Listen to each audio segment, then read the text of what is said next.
আসসালামু আলাইকুম রহমতুল্লাহি ওবারকাতু। কোরবানি পশুর দ্বারা কোনো জিনিসপত্র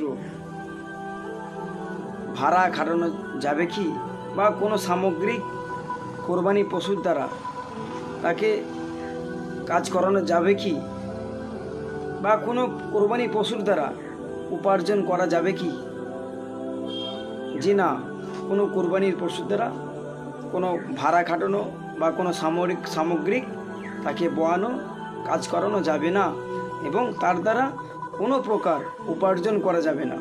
তবে যদি কোনো ব্যক্তি উপার্জন করে কোরবানির পশুর দ্বারা, সেই টাকাটা সেই গরুর মালিক বা পশুর মালিক নিতে পারবে না। সেই টাকাটা আপনি কোনো এতিম মিসকিন গরিবদেরকে দান করে দেবেন, ফিসাবিলিল্লাহ করে দেবেন, সদকা করে দেবেন। এটাই শরিয়ত, এটা জায়েজ আছে।